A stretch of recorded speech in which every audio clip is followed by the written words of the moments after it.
All right. Can folks hear me? Yes.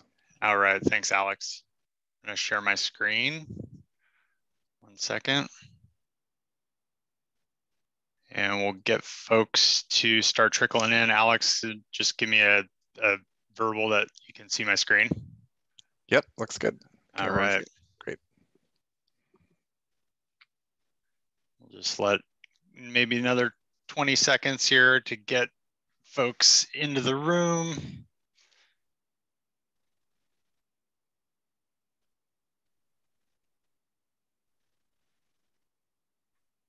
All right, why don't we get started? Thank you all for joining and welcome to our circulation and transportation room. We really do appreciate your time and participation. My name is Phil Olmstead. I'm with Nelson Niagara Consulting Associates and really leading up the transportation efforts for this project. Aaron from the city is here to listen in and help with the discussion. We have Alex and Chris as our amazing note takers, and they're really here to help me document your feedback. You should all be Zoom experts by now, but just after having watched my second grade son's teacher, just want to give a little bit of virtual etiquette tips and remind folks of some of the things that Dave went over. We'll have about 25 minutes or so. We're going to go through 3 kind of broad questions. Everyone has the opportunity to share responses in one of 2 ways. One is verbal. If you can, you'll all be muted, but if you can raise your hand, I'll get a notification and I'll start going through those raised hands. I should get them in order, so I'll start going through those and taking your feedback that way. The other main way you can provide feedback is in the chat function. If you can respond to everyone, and our note takers will be documenting that feedback and adding it to the board. The virtual board you should see in your screen, and we'll be recording all those comments, and you should be seeing that in real time, but be patient so we can do our best to keep up. I'll also quickly note that this is not the last opportunity. There's going to be an online survey that's through the project website. And so let's dive in and talk about circulation. As Geety mentioned, as Dave mentioned, as the team mentioned, we're really here to listen. We're in our discovery phase and are trying to hear from you all in the community, folks on the ground, about what the issues and opportunities are. To me, from a transportation expert and a transportation consultant, this is really an amazing and complicated district. It's near downtown, it's near Caltrain and the freeways, it's near residential neighborhoods. And as mentioned, it's really this amazing historic industrial district that is very much a current working space. And there's this huge balance of uses in the district and potentially even more in the future. So a big question for us as the consultant team, as the city, is how does this vision plan really balance all those uses and needs in the street, on the transportation network, so that businesses, big and small, employees, residents, delivery vehicles, cars, transit vehicles, bikes, peds, they can all interact. And one last thing before we open it up, I would just encourage you all for sure to ground us in the reality of the district right now, what's happening today, but also want you to think big, think bold, also think a bit long term, as this really is a vision document. And we do want to capture not just what's happening today, but really articulate a plan for tomorrow. So with that, I see some hands raised already, and let's see, I can, let's see if I can unmute you. Dimitri, I think you're first up. Hi, can you hear me? Hey, yeah, I can hear you. Thanks, Dimitri. Yeah, hi. So I'm just, you know, in terms of an introduction, I'm the current president of the Greater East Side San Carlos Neighborhood Association. So we're in that section that isn't part of the study, but really ought to be part of the study because we're going to be so impacted. And a couple of just sort of high level points that I want to bring up, given the Alexandria project, given that Alexandria has bought what used to be called Meridian 25, that the traffic circulation is a major concern for us. And as it currently stands, Old County Road it's a 2-lane road, and it's already kind of a capacity anytime around rush hour. We get long backups currently. And so when we're going to add, I don't know what the precise number of new jobs is, but it's going to be at least 6,000, if not way more than that by the time all of the development is done. We really have to start thinking, as you were saying, sort of forward thinking to avoid complete gridlock. And what I think is really important for us to consider is Britton Avenue is a major thoroughfare and artery for the city. And we have to plan for not only connections to 101, but to 280, because not everyone who's going to be coming to these areas is going to be coming from 101. We're going to overload 101. It's going to become a parking lot, which would then mean all of the local streets are going to become overloaded with spillover traffic. So we have to look at alternatives to some kind of access to 280 for vehicles.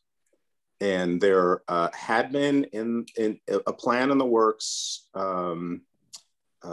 somewhere off of Britton and whatever that the streetway up on the hill is. I don't know if it's Melendi or I forget the name of it.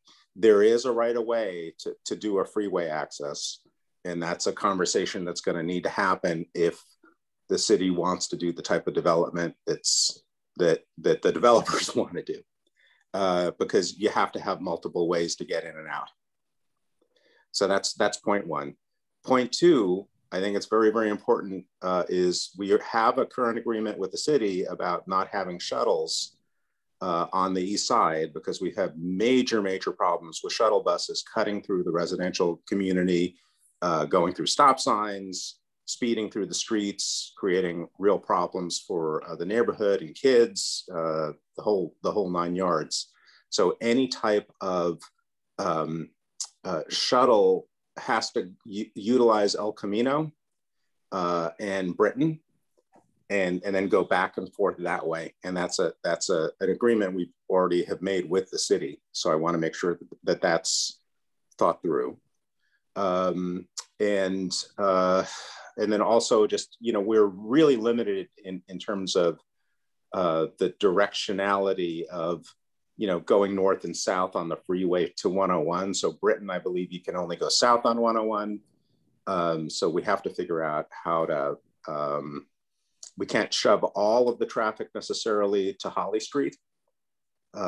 So some thinking there, has to occur.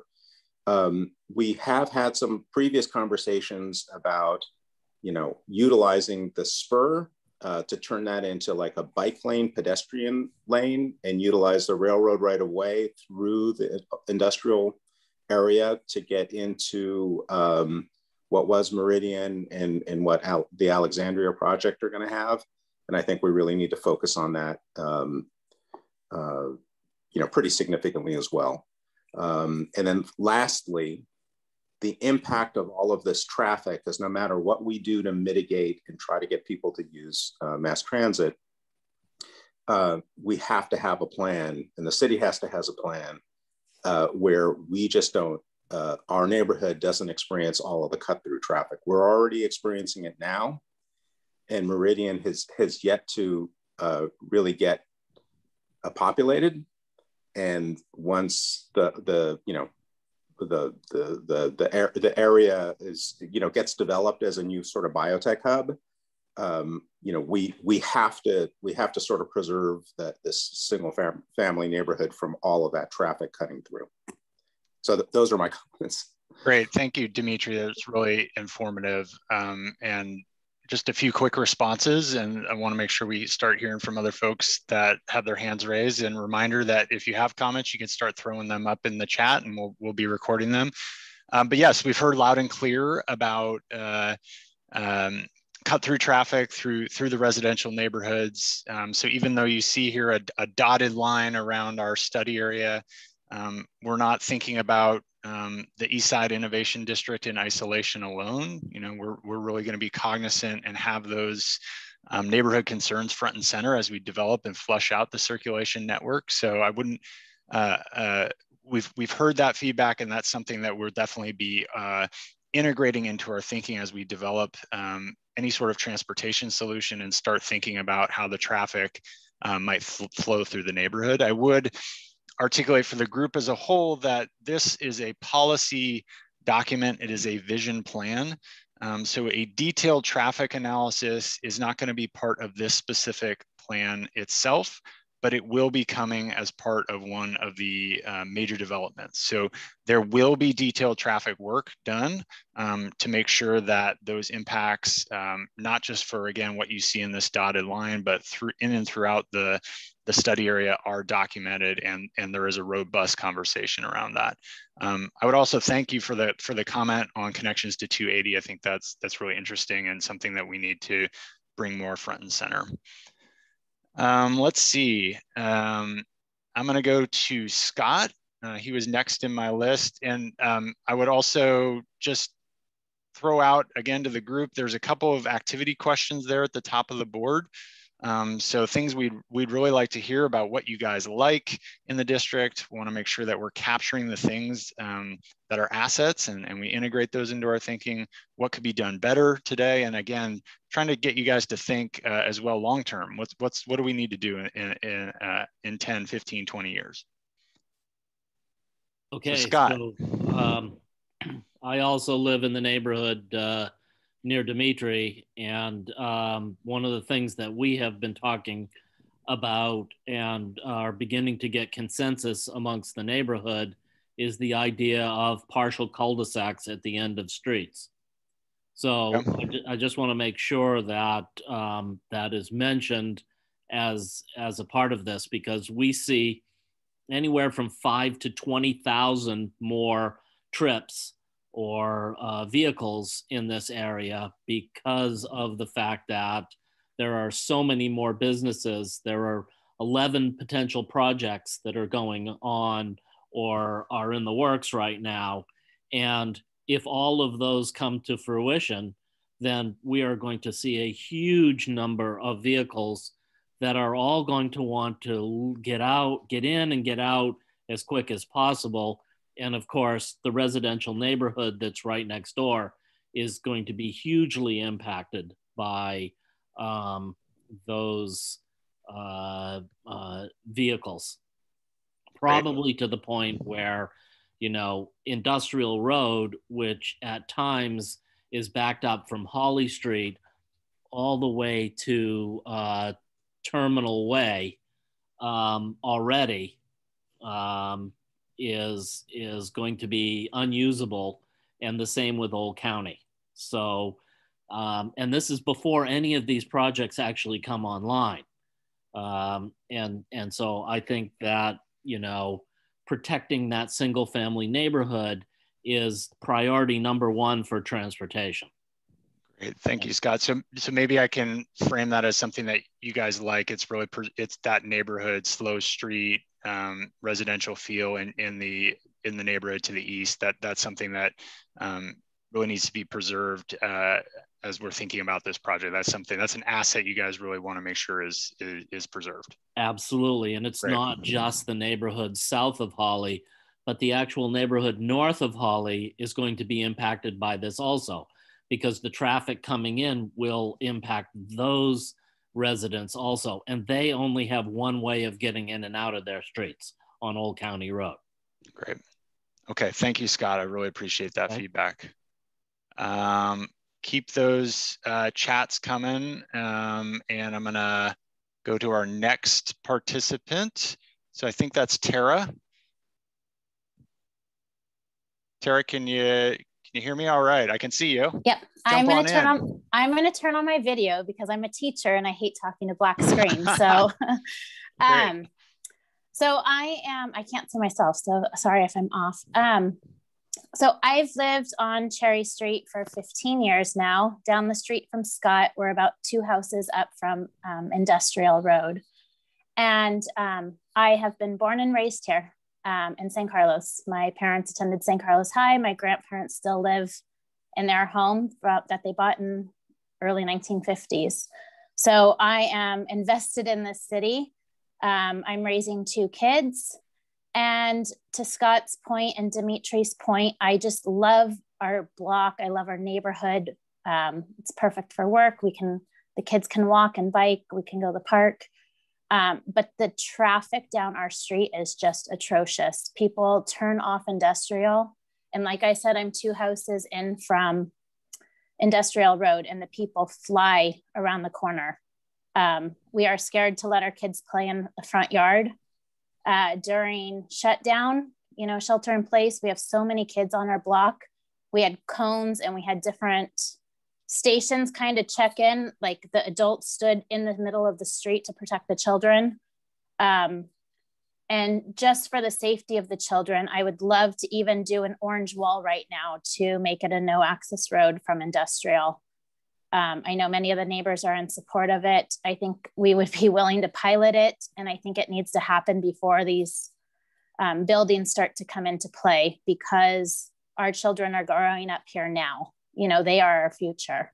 And I think just for their safety and to enjoy all of this construction and what's to come, I think it's really important to pilot these programs with these safe streets like Redwood City did during the whole shelter in place, and closing these streets for now before it even begins.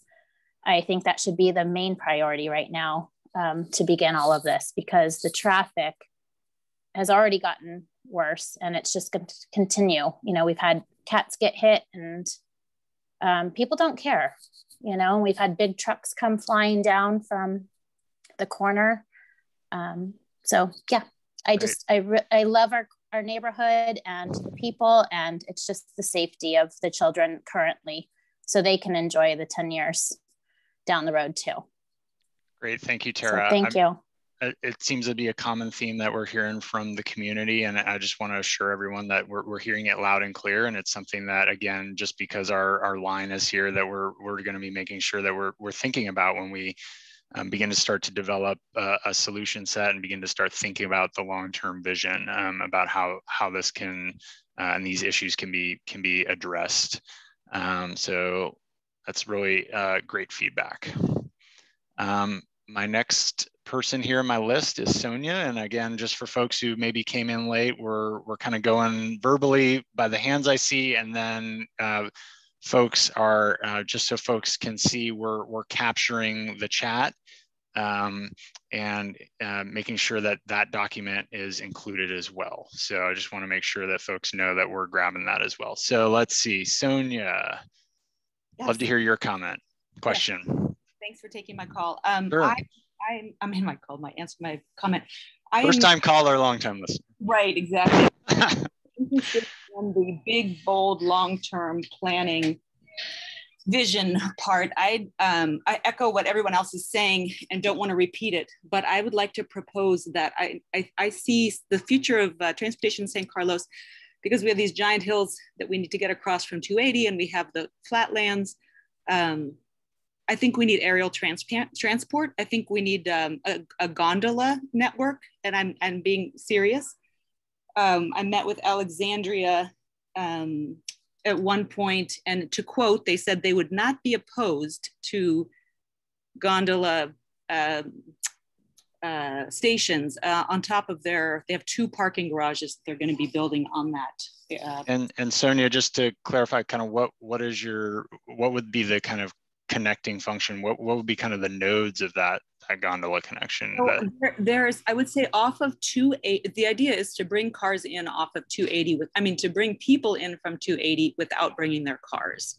Okay. So they would exit the interstate off of 280 at that Crestview, but no cars would be allowed to come. They would essentially have to take public transportation into town.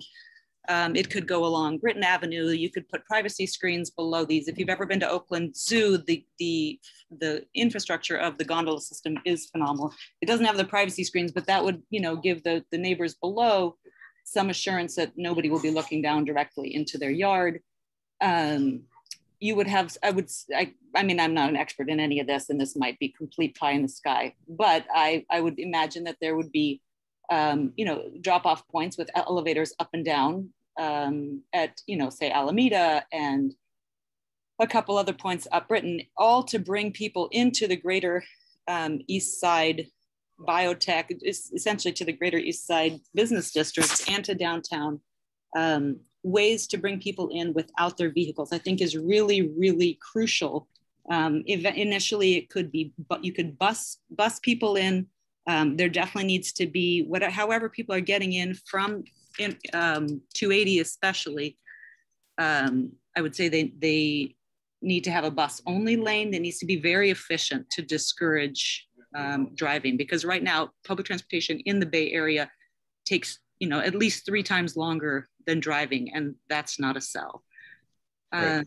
And the other thing I would just, as an active sustainable transportation proponent, I'd just say the Old County Road between Whipple and Redwood City all the way up to San Mateo, if that bike ped master plan comes to fruition, where the 2-way bikeway is built, then you could move a lot of people on a very flat, easy to access location. The 2-way bikeway is more feasible in this area because there's only 7 points of cross traffic between Whipple and San Mateo. So you have all these ways to bring people in without their vehicles, which I think is one of the most important points of this whole plan to me.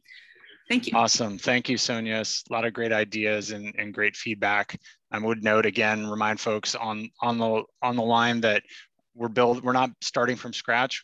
This project's definitely building on a lot of the great work the city and the community have done with the previous bike and pedestrian plan. So as Sonia mentioned, Old County Road is looking at and industrial are looking at new bike lanes and new bike facilities to make that bike commute, walking and biking safer in and out of this district. I started to hear comments from Sonia about transit. I love to hear what folks have to say about this amazing asset that you guys have with the Caltrain station.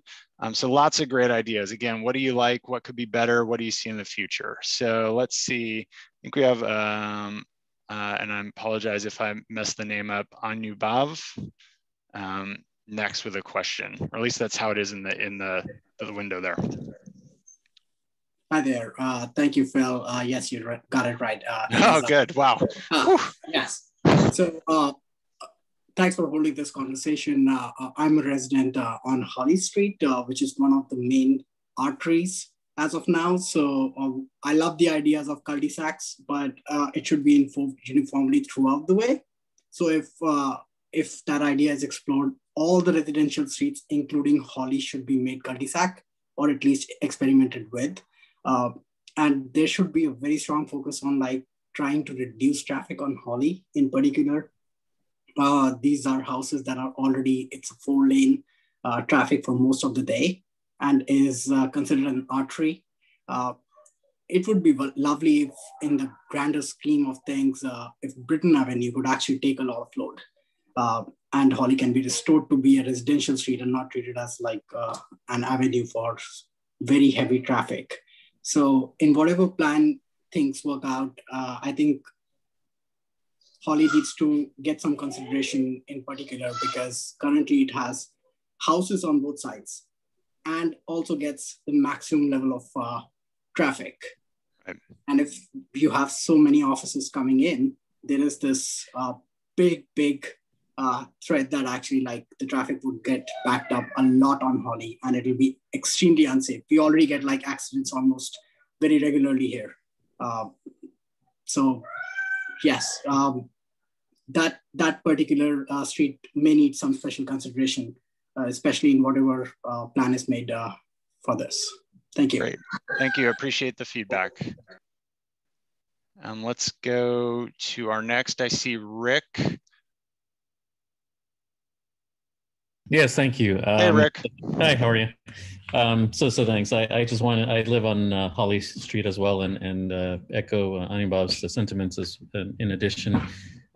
So I think part of the problem too is that what's going to happen is you're going to force a lot of traffic onto Holly Street. We already get enough of it from the transit village and people going into Redwood Shores. If you wall off and create cul-de-sacs from the side streets on industrial, you're going to force a lot of traffic onto Holly.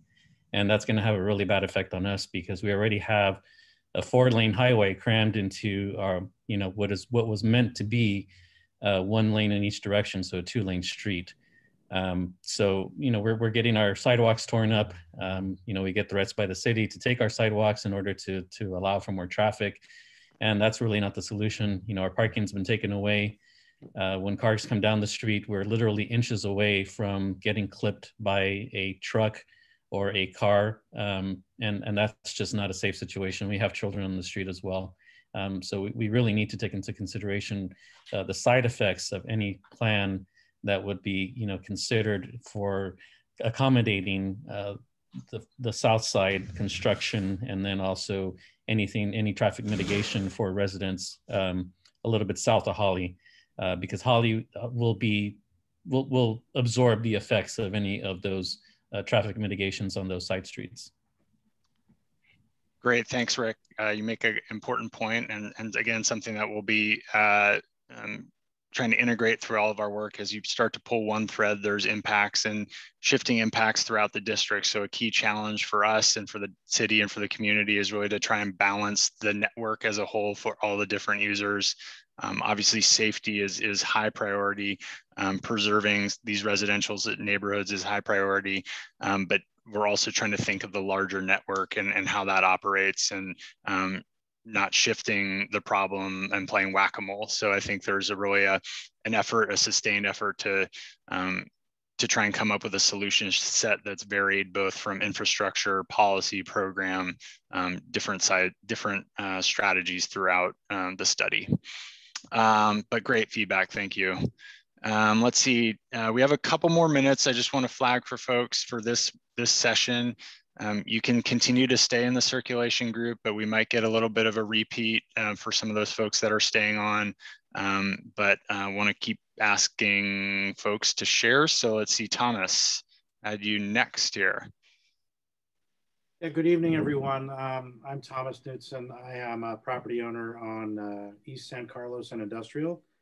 And I think the homeowners in the neighborhood have done a great job in highlighting some of the things that I've seen over the last 10 or 15 years. It's becoming more sexy to cut through the residential neighborhoods to get from east side to west side.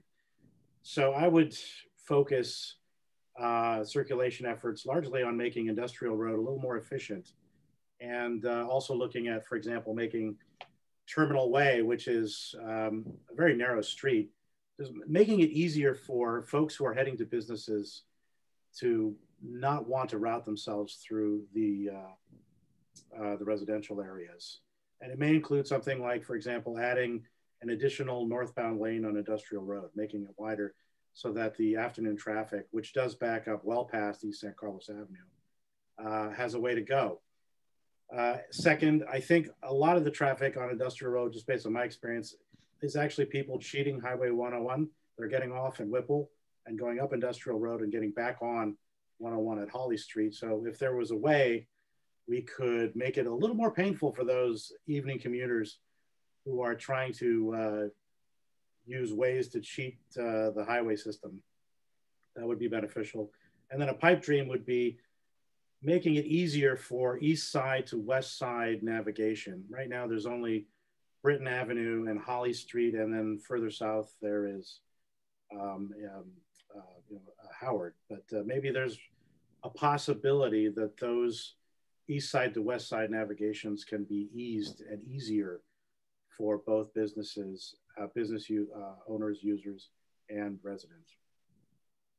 Great, thank you. All great feedback, and appreciate the comments. So let's see, I'm gonna mute and stop us there. Susan, I see you. You're next. Don't worry, but I'm gonna just give everyone an official kind of time to pause. And if you've been in the circulation group and want to go check out open space or mix of uses, now would be a great time to do so.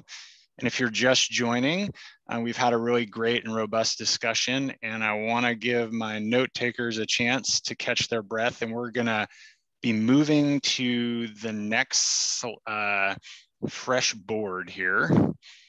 And Chris and Alex, jump in if particularly if I'm missing something in the chat. that would be really helpful or fruitful for the discussion. So let me just start this maybe new group off and just say, you know, we're, as I was saying to the last group, and I don't know that, Alex, I don't know if you can do anything with that note that's coming into our board.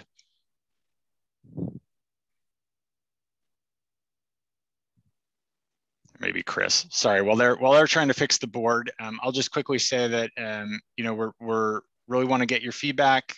You can raise your hand. I'll take those in order. There's the chat function. You can drop those in, and we'll record that feedback as well.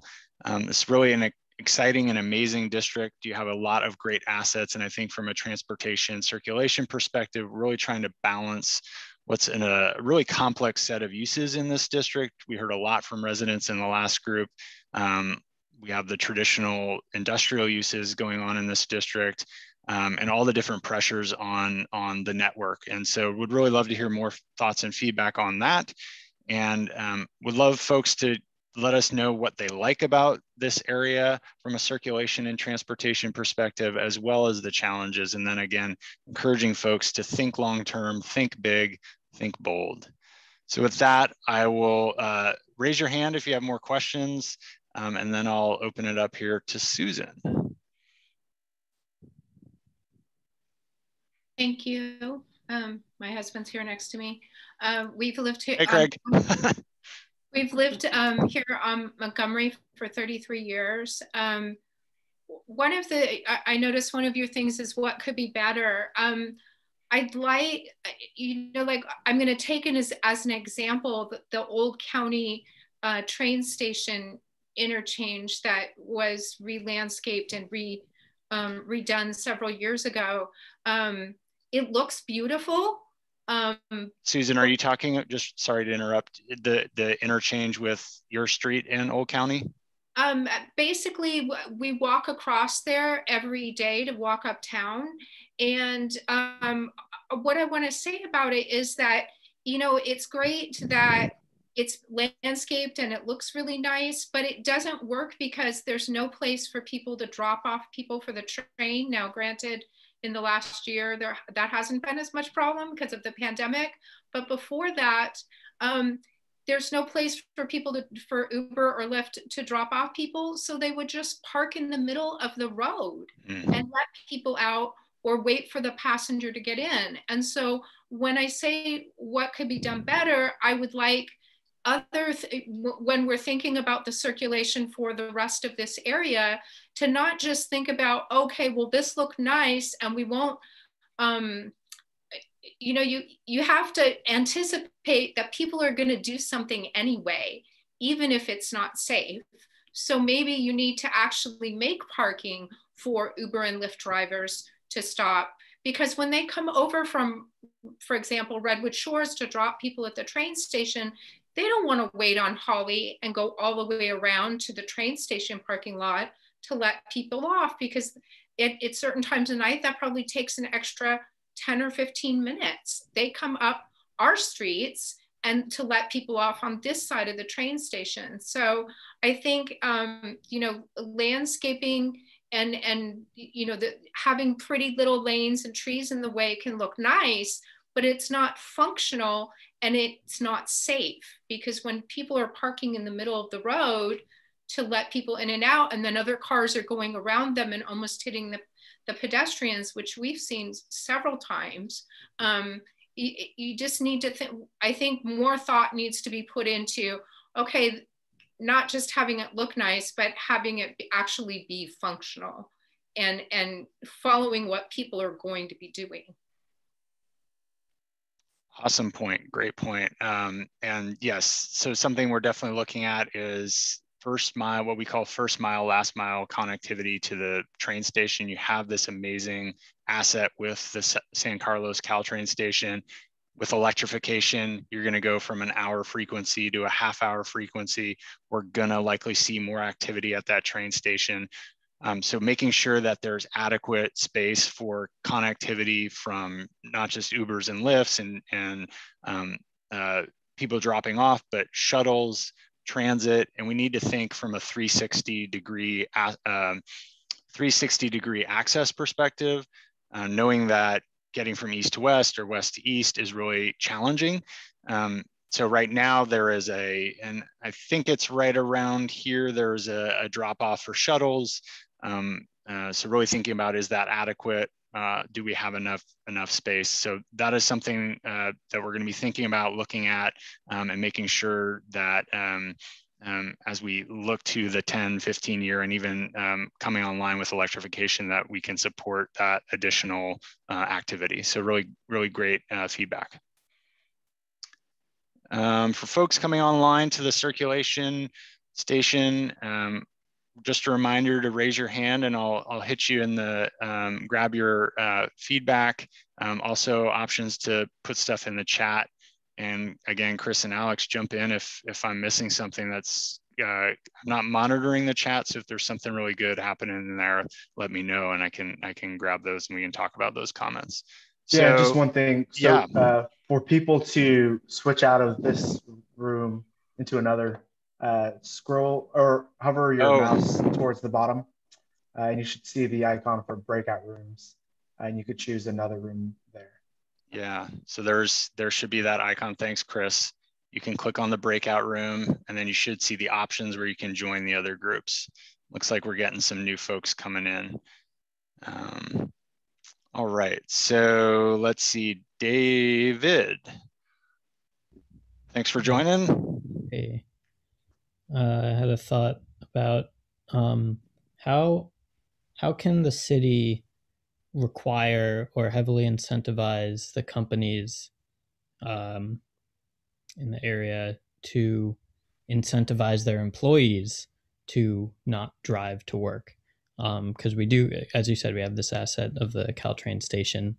How do we maybe have them not provide a huge parking structure so that everyone can easily drive, because that will incentivize them to drive?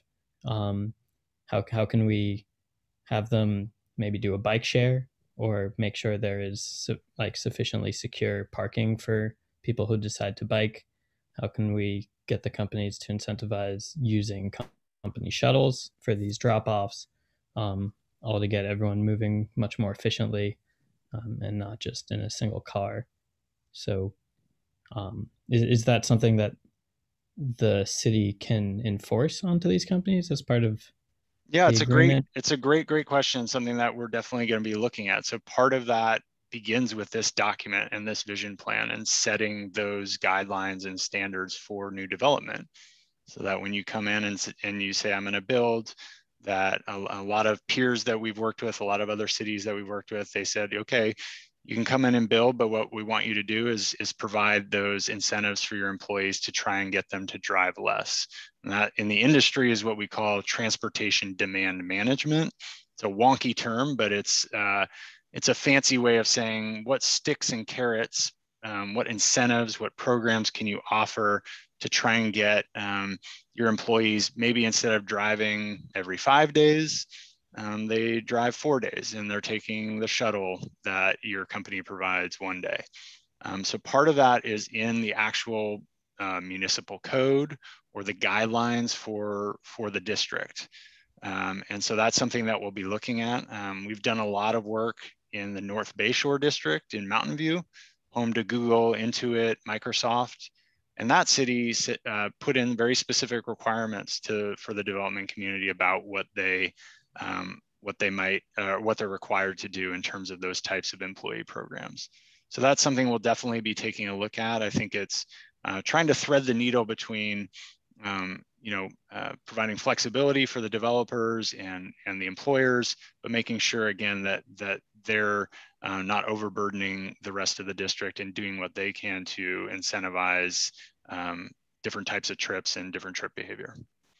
And Phil, if I could add one more thing, and another important component of, as you refer to, transportation demand management, is actually monitoring and reporting on that. So when a development actually comes online, it's not something that's theoretical that the city puts on the development. They actually have to report their findings. And sometimes if they don't meet those You know, if they don't get enough people out of their solo cars, additional type of requirements have to kick in. So that's definitely something we have to look at, both on the entire vision plan and within future environmental documents. So, you know, just an example is like, you know, a company providing free Caltrain passes for all their employees, right? It's just one example. What little things can these companies do to try and incentivize that different types of trip making? Great comment, great question. Keep those comments coming via chat. We're capturing them.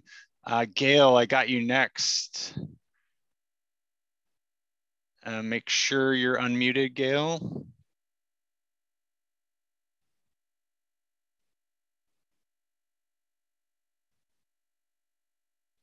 Let's see, I'll try that again. Gail, can you unmute? All right. Can you transport me to group 2? Let's see if I can do that.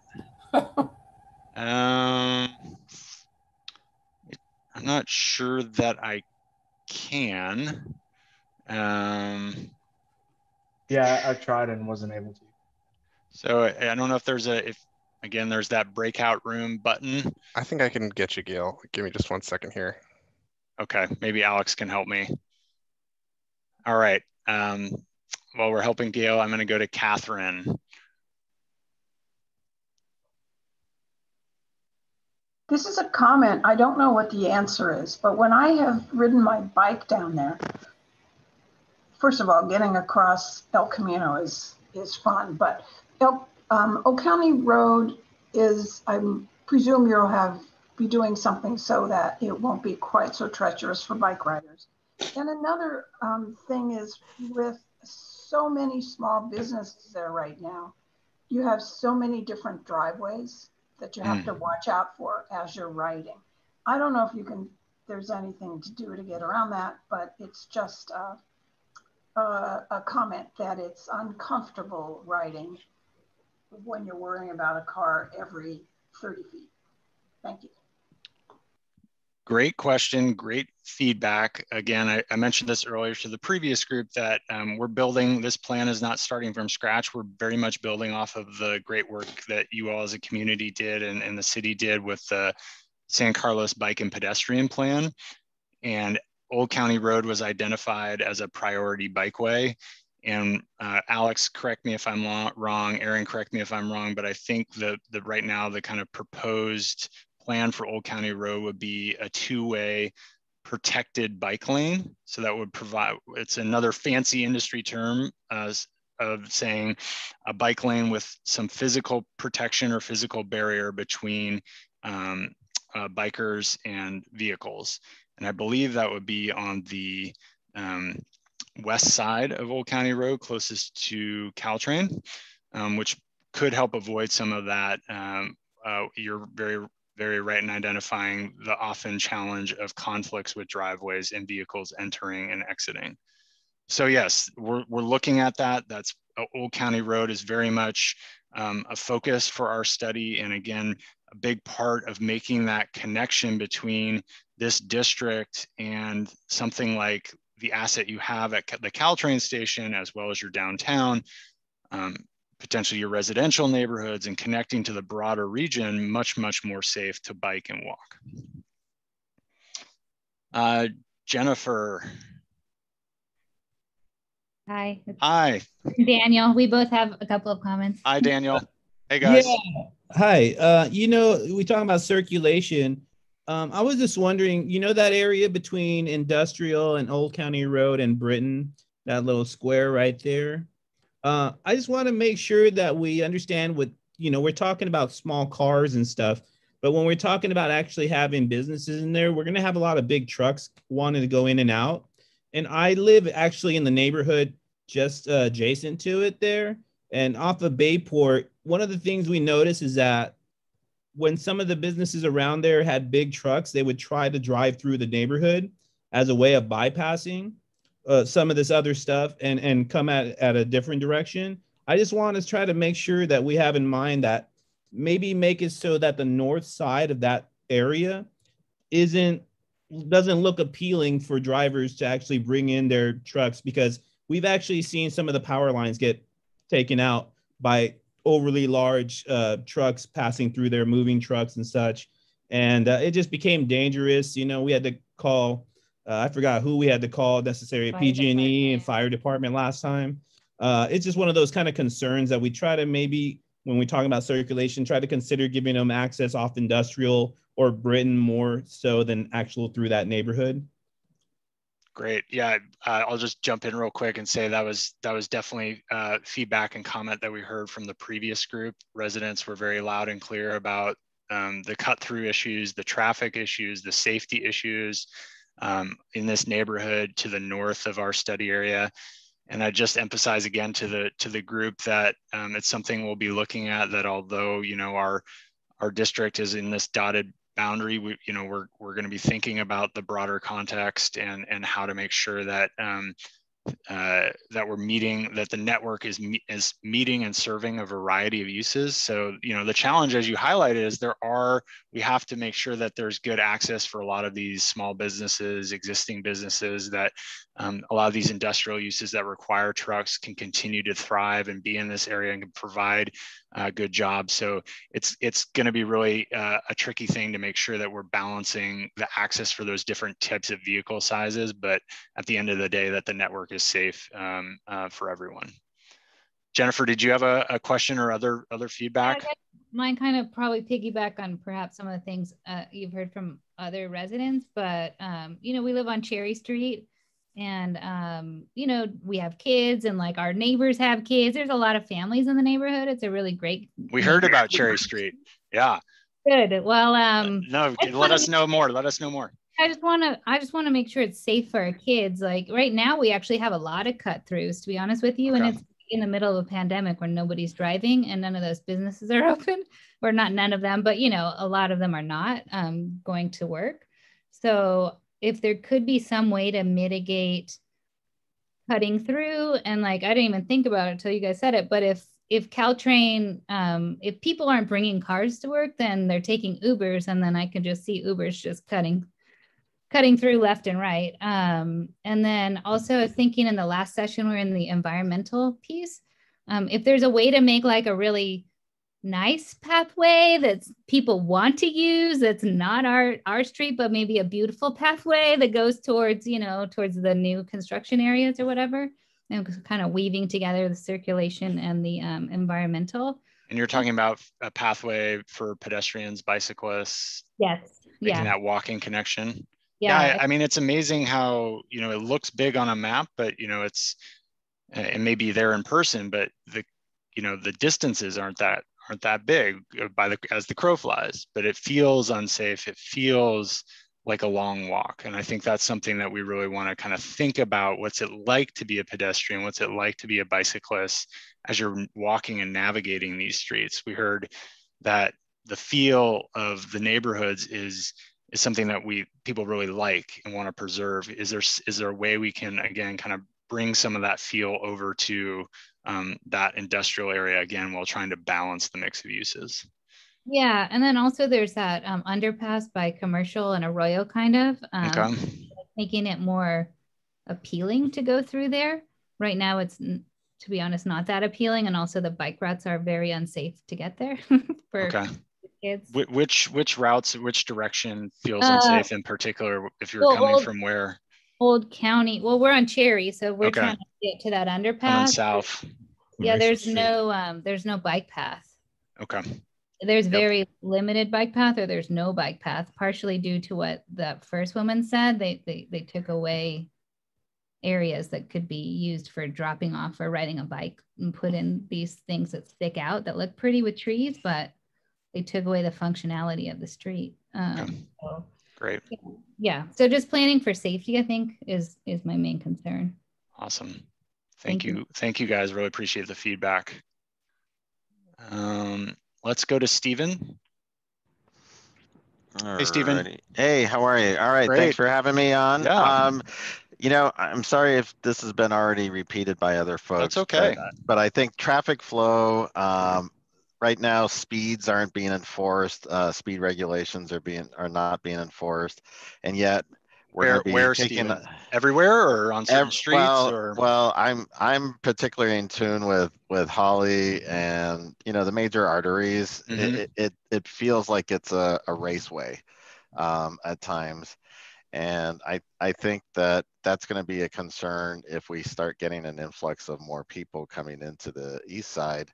I like the idea that the preceding caller had about somehow leveraging Britain more, the Britain exit and entry ways, and maybe expanding it to encourage people to come more from there than from Holly. And Holly's a choke point anyway. So, why don't we try to expand some other areas that people can come in and out of that area, especially with more businesses coming in. So that's let's enforce the rules that we've got, and let's be mindful of what the impact of the new businesses are going to be. So great. No, yeah, definitely. Some great feedback, things we've heard. We're getting a lot of good comments and feedback from the residents about the importance of making sure that their community's front and center as we look and think about this district as well. So really appreciate it.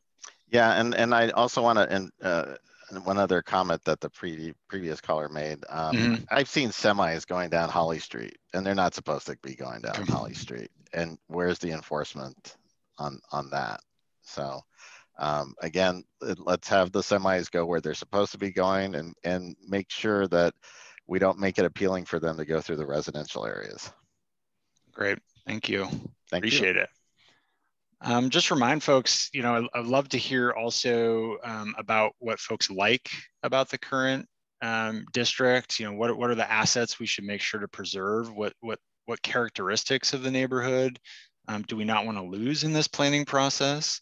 And again, encouraging folks to think big, think long-term. This is a vision plan that's trying to articulate, kind of what this district might look like over the next 15, 20 years. So definitely a lot of things about the current condition that we need to address, but just want to make sure and remind folks about kind of the scope and scale of our effort.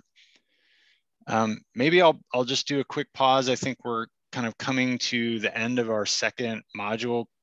Chris or Alex, was there, I don't see any other hands raised right now. I don't know what there are things in the chat that we wanted to touch base on, or things that you guys highlighted. Whoa, lots of great feedback and comments. This is a little bit hard to digest, but maybe Chris, is there something, or Alex, is there something that really came to front and center in your review of the chat? A lot of great comments in the chat, a lot of echoing about the need for better bike connections, the thinking about ways to get into and out of the district, connecting over 101, connecting over the tracks, thinking multimodally, and thinking about addressing some of the conflicts between vehicle traffic and these modes. So a lot of agreement there. The other thing Go ahead, Eric. Sorry. The other thing I'll add is, if we're not going to be able to answer all the questions that we have here tonight, but we'll create some type of FAQ document that we'll post on the website so that we can give accurate answers to the questions that we receive here. Yeah, thank you, Aaron, for reminding me of that. There'll definitely be a circulation of notes, a circulation of questions. The cities and the consultant teams definitely going to be digesting and integrating your feedback and working to respond to questions as we go. So thank you for that reminder. What else? Come on, raise your hands. I want to hear more. There's got to be some more other feedback, things we didn't hit on.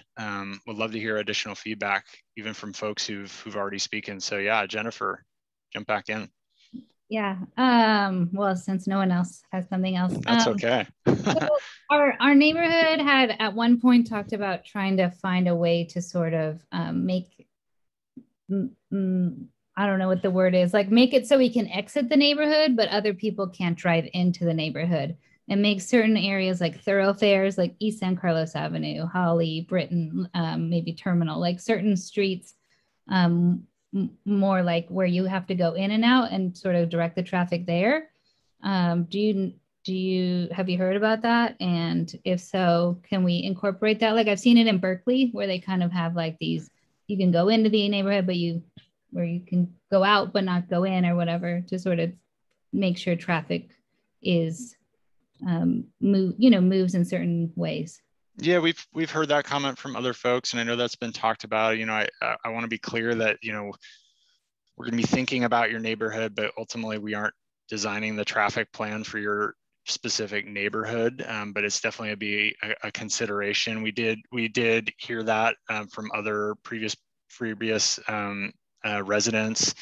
Someone who was living on Holly, though, also pointed out that the potential impact to his house, his neighbors might be amplified by such a strategy. So I think, again, it speaks to us trying to make sure that whatever strategy we come up with, we're trying to balance all the different users within the district and not overly or disproportionately impacting certain areas. So yeah, it's something that I think we can talk about. We definitely got that feedback, and I know it's part of the conversation, particularly for your neighbors.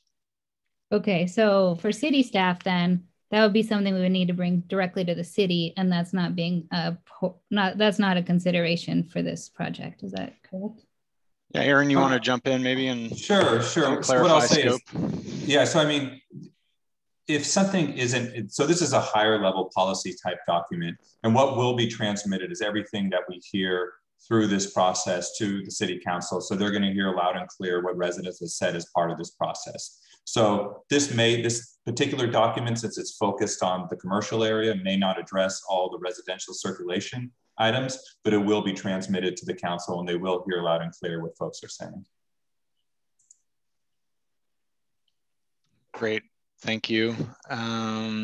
Sonia, I had you next in my queue, and let's see, here we go. Perfect, thank you. I just wanted to put out there, I'd love to see the Caltrain Depot building involved. Something, somebody is gonna make a killing on scooter share, bike share, e-bike share, just to sell e-scooters that will get you up the entire, you know, hill to Crestview Avenue. If that could come from the train station, people will take one ride on those scooters and purchase one. If the city could be involved in somehow benefiting from that giant opportunity that is going to, I think it's going to be big, that would be great for our city's coffers, I think, and will also reduce traffic. It doesn't require much energy, and it is one of the most thrilling things you can do outside of, like, I don't know, skydiving. So I would love to see somehow scooters and bike shares incorporated into that transportation, as a transportation center that the city somehow has a stake in. Yeah, great feedback, great comment. For folks who aren't familiar, if you've been, you know, in San Francisco or San Jose or Oakland, there's bike share programs, there's scooter share more and more as throughout the country. It's really what we call in the industry shared micro mobility, another wonky term to throw at you, but a really great way to provide that first last mile connection on short trips. There are certain challenges with those types of strategies, funding models. They can be expensive, but that's something definitely we're looking at about how to improve that connectivity once you're in the district, how to get around without necessarily driving everywhere, and certainly that connection to a major transit station like the Caltrain station is going to be really important. I'll pause there. Tim, I see you. Don't worry, I'm coming to you, but I just want to give folks an opportunity that we're kind of at that second breaking point between the three different modules. So if you've been in circulation for a while and haven't been to one of the other ones, now would be a great time to hit that breakout button and go to that last session.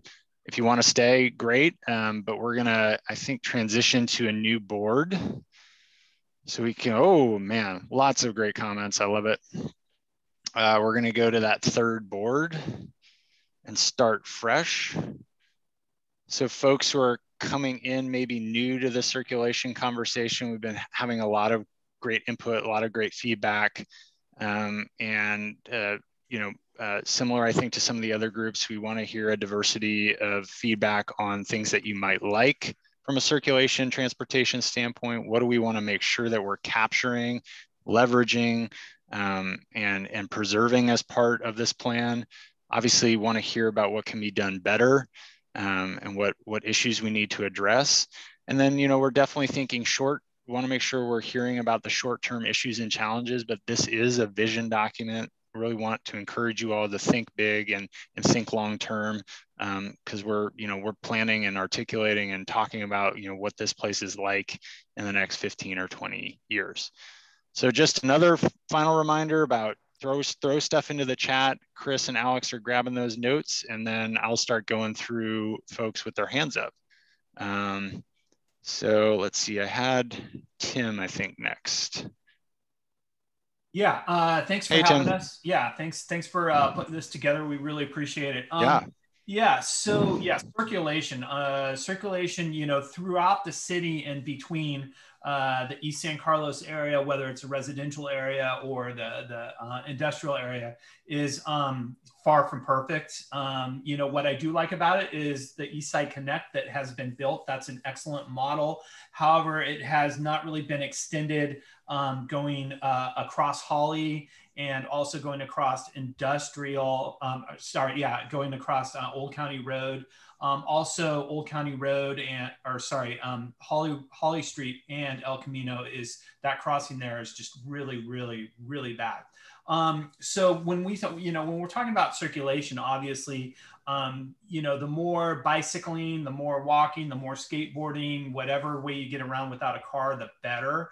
Also, this is kind of a mix of green space and circulation, is that it would be really nice to have, some tree line paths. For example, on these pictures here that you see with A, B, and C, you see C, non-vehicular connections that are, really, really important. And I think if things are done right, that we can see something like that, going through the industrial area, also between, Laurel Street and the industrial area, and also between the neighborhoods too, as well. Tim, can I jump in and just ask, is there a particular street or corridor where you think, that precedent image of C is particularly applicable?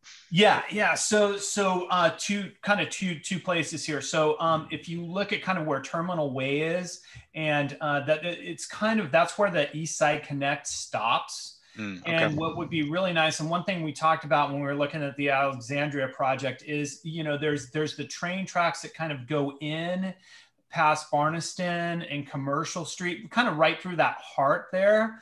And all the way to Pulgas Creek. It would be really nice just to kind of have that, all the kind of something like that.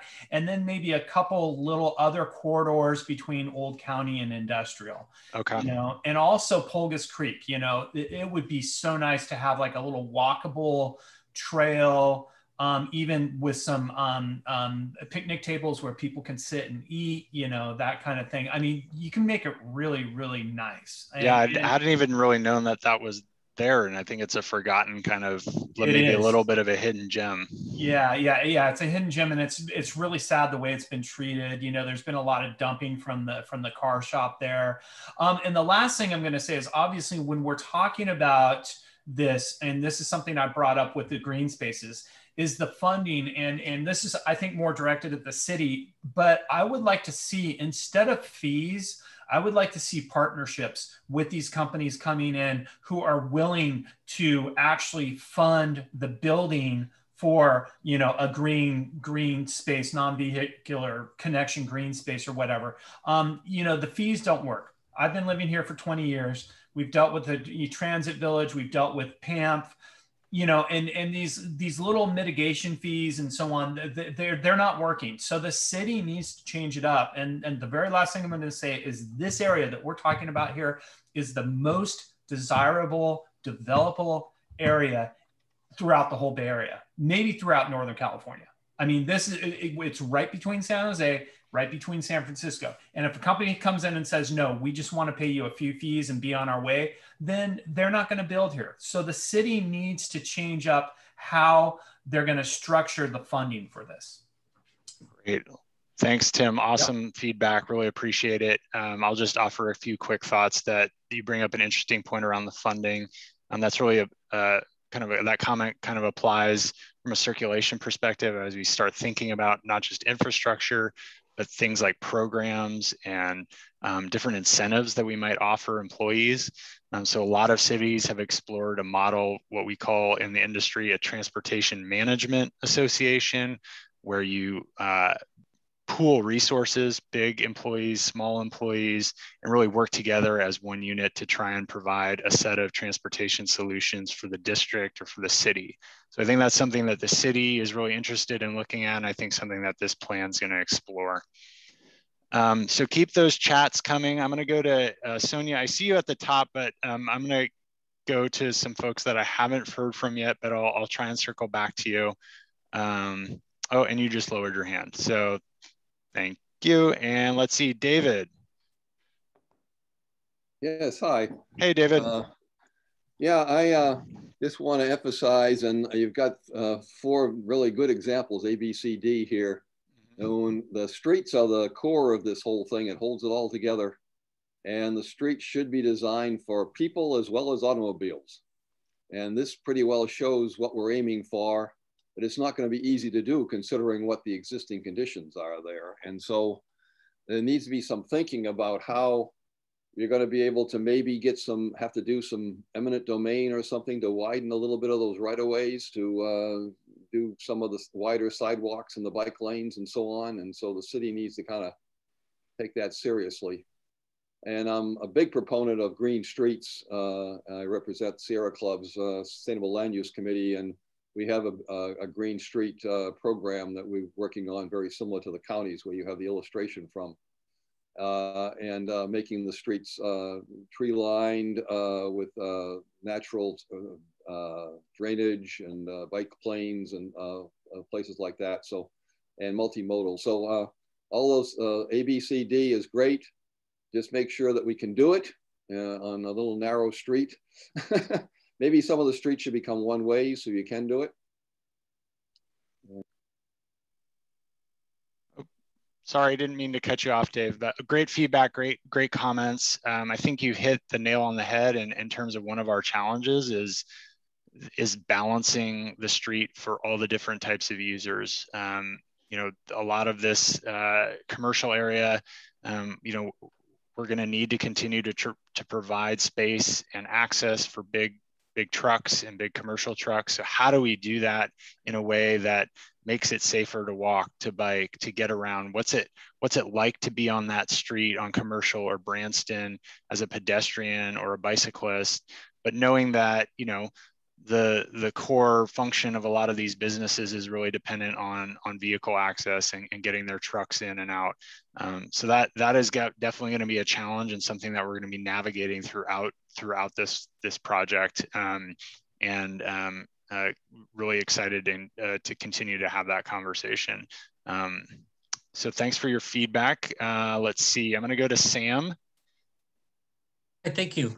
Hey, Sam. Yeah, I had made comments in the land use about some of the land uses surrounding the neighborhood could be more amenity serving for the residents who live there.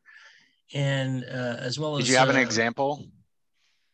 I'm just cafes, curious. Okay. Restaurants, it could be mixed use, but things that the community might want. And I would suggest that there be a survey of perhaps the residents on the east side, but all of San Carlos, to find out what kind of amenities might be desired. I saw when a similar survey done for Sequoia Station in Redwood City. I know every business that I wanted was placed there, and they've been highly successful. And a lot of people probably had similar opinions of different needs that they had.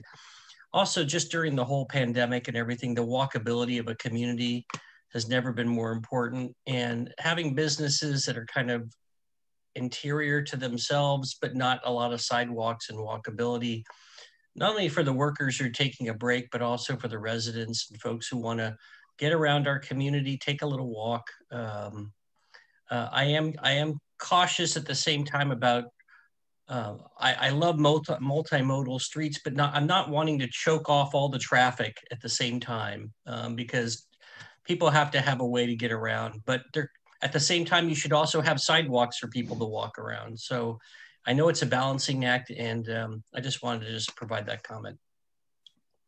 Yeah, thank you, Sam. Really great feedback. I think your point about amenity carries over to our conversation about circulation and what the transportation network can do, not only in terms of getting people to and from places, but serve as an amenity for the community, for this district, so that, you know, thinking about the street and what it's like, again, what it's like to be on the street and to experience the street, but also thinking about bike lanes and spaces for pedestrians, maybe that are less, that are more recreational in nature.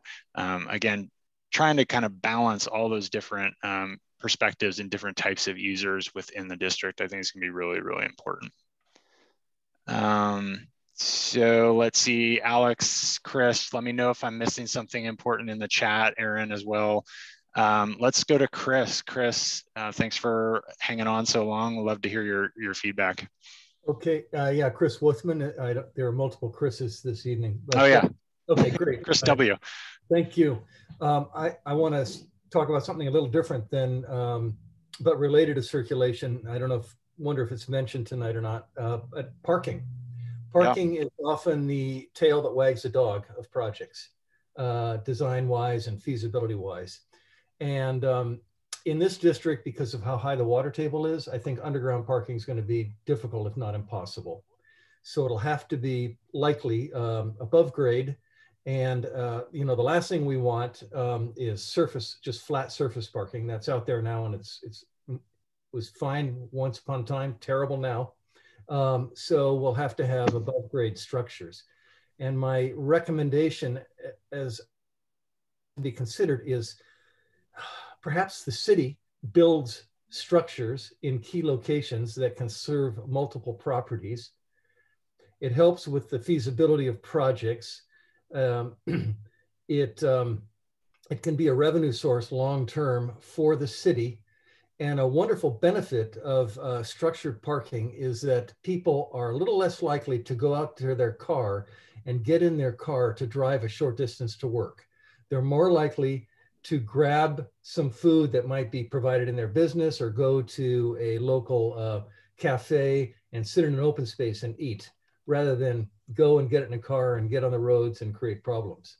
So it actually has that wonderful side benefit in terms of activating the open space in the community. But I think it rather than each individual property in a very suburban way having to figure out its parking itself, maybe do an efficient kind of collective parking that could serve numerous properties. So I just wanted to get that idea contributed. Yeah, great feedback. I'm actually surprised we haven't heard more about parking yet, but definitely as we've done similar innovation districts throughout the country, that shared parking approach, or what we try and frame as a park once model, where you can drive in, park once, and then get around by other different modes, is going to be, I think, really important piece of how we look at parking in this district, so that we aren't covering this district or taking up really valuable land with simply parking. We also know that we need to right-size parking and make sure that there is adequate parking for these developments to take shape, to grow, and that for these businesses to thrive. So again, I'm a little bit of a broken record, but it's finding that balancing act between too much parking or too little parking. And then again, it's really important where we put it and how we manage it, so that we're really efficient with that parking and it's not going to waste. So great feedback. Love those comments. And Ben. Hi, I wanted to start with a question. Maybe somebody has the answer for this. Is the current approach that's being considered to cram everyone who's working in these new developments down Industrial or Old County Road and then off the Holly interchange? Or is there a consideration, for example, of Crestview opening up a freeway entrance? Or is the east side going to be completely responsible for every car involved? I'll pause there and Aaron, maybe, I don't know, you could jump in and help me speak a little bit more to kind of the land use program and how that's taking shape, and kind of the location of different things.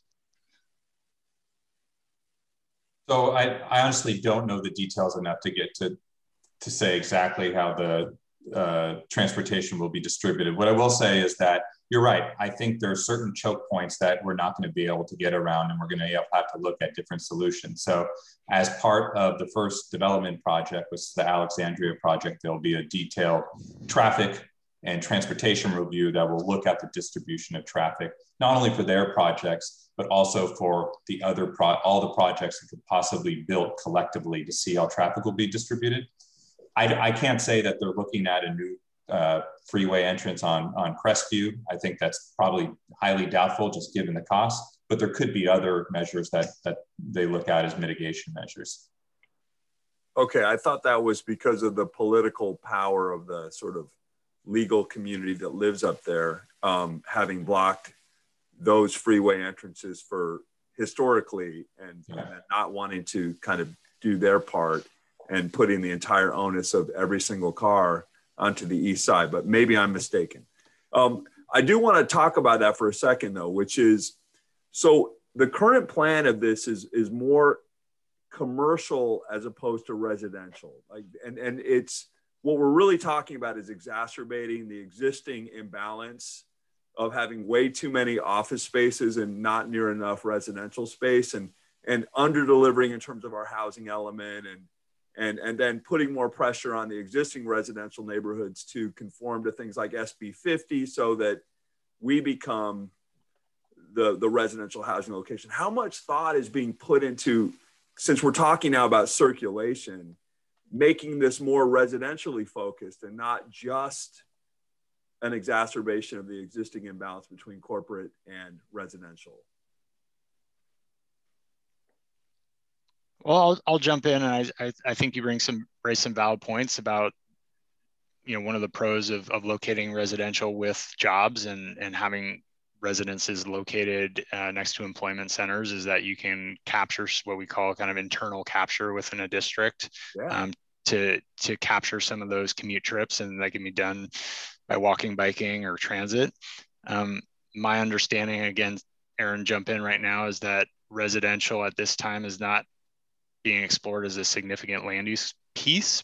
But I think that's something, again, we're hearing that comment, we're hearing that feedback, and I think it's something that we can continue to pass along and integrate into the discussion around the mix of uses. Phil, you know, listen, I'm trying to be nice here, guys. I really am, but let's be honest. I mean, Scott Wiener's trying to ram SB 50 through here to turn every single family home into a fourplex. And I'm sure there's folks like David Crabb who agree with that kind of to some degree, you know, environmentally. Yet here we have all this open space and this opportunity. And I've talked with a lot of housing advocates who really want to see more housing there. And I know that Al and those guys are super pressured to meet the housing element. And it's so hard to build new housing. How the hell are we talking about just making this corporate? I mean, that type of answer I just heard is insane in today's environment. We have to do, like you said, Phil, internal capture. This really needs to include mixed use residential. There's no way this should just be a bunch of, you know, 8-story biotech satellites. It's just wrong. And so that would be my comment. Great, thanks, Ben. I hear you loud and clear, and it's something definitely we can make sure that the city also hears loud and clear, and that there's a good continued dialogue around that issue. Thank you. Right, and I'll also add that not only as part of this project, but it's also a dialogue around, as you mentioned, Ben, in the housing element process too. That's concurrently going along. Great, that's wonderful. Thanks, guys. Appreciate your passion. Appreciate the feedback. Let's see. I'm going to jump to Debbie.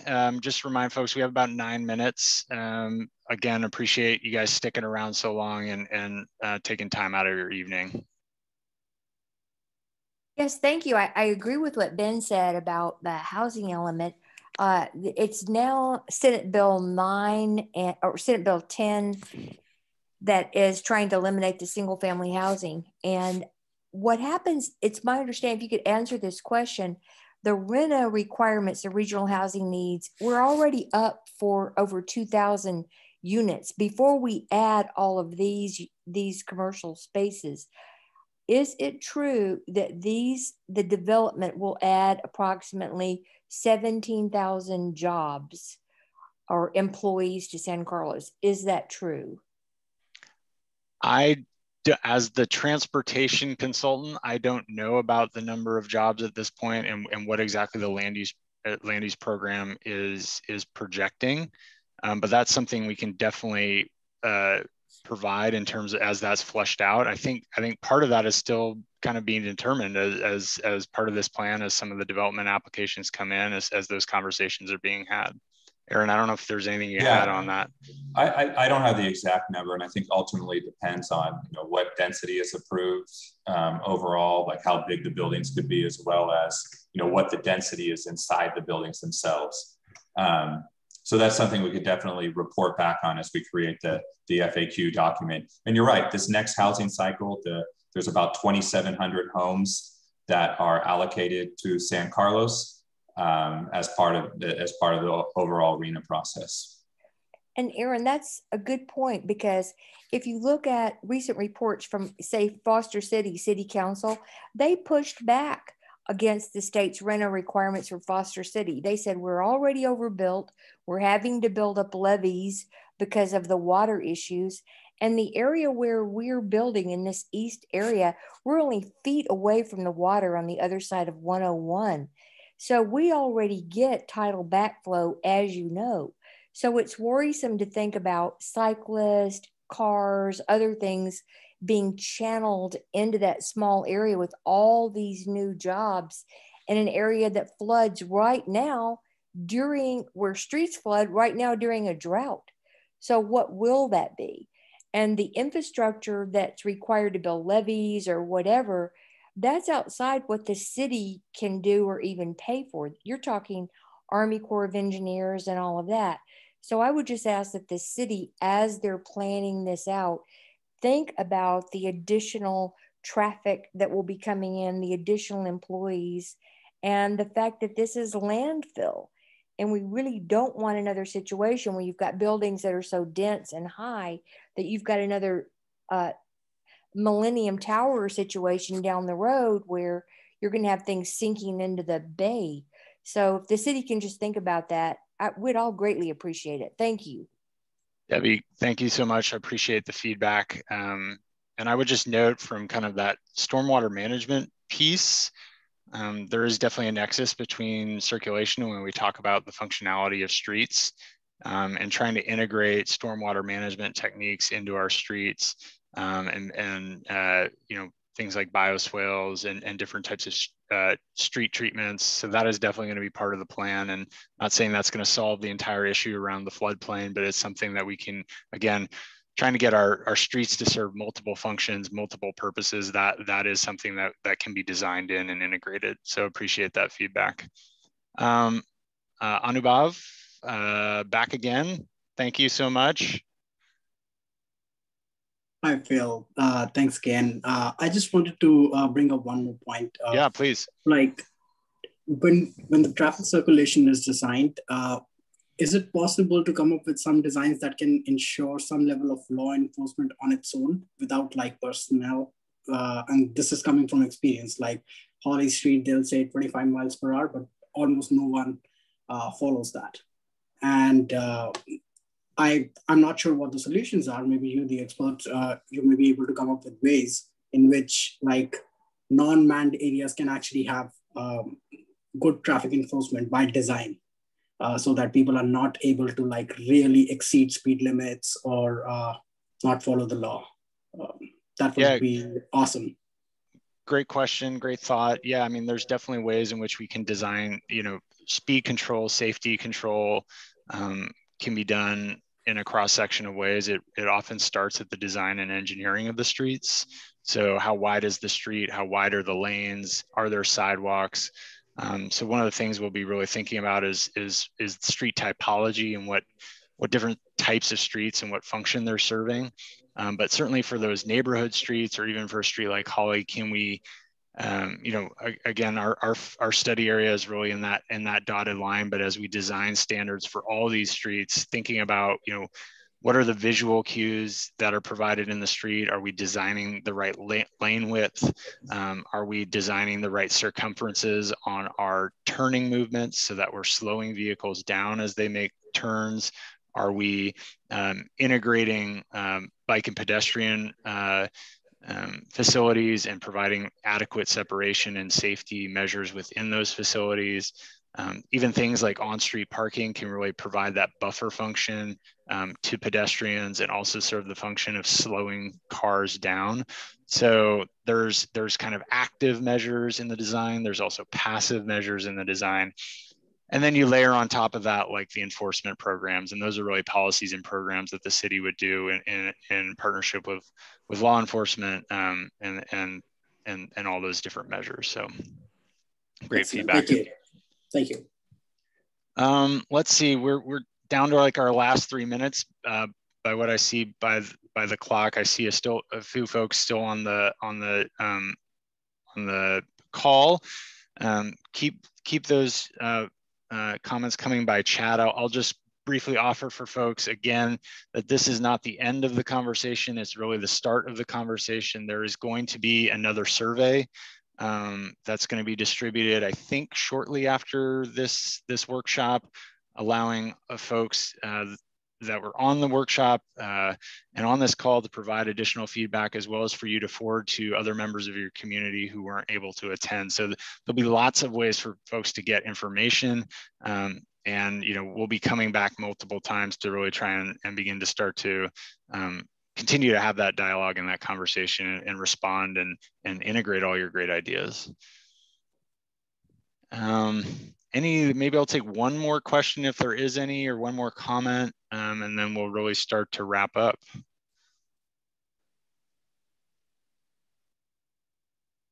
All right. I don't know, Alex or Chris, if there's any like burning or really great comment or question you guys saw in the chat that you think I should highlight. No, I think the comments in the chats reiterate the conversations that are happening verbally. Great. All right. Well, I think we're wrapping up. I was going to say, Phil, I forget if we mentioned it to this group or not, if it was the previous group, but the questions we see here and they're all recorded. We're going to create an FAQ document based on what we see in the questions in the chat and the questions that we've received, and post it on the city's website over the next couple of weeks. And feel free to email city staff too if you have additional comments or questions that pop in your mind. Great. Just thank you all from the consultant team, from the city team.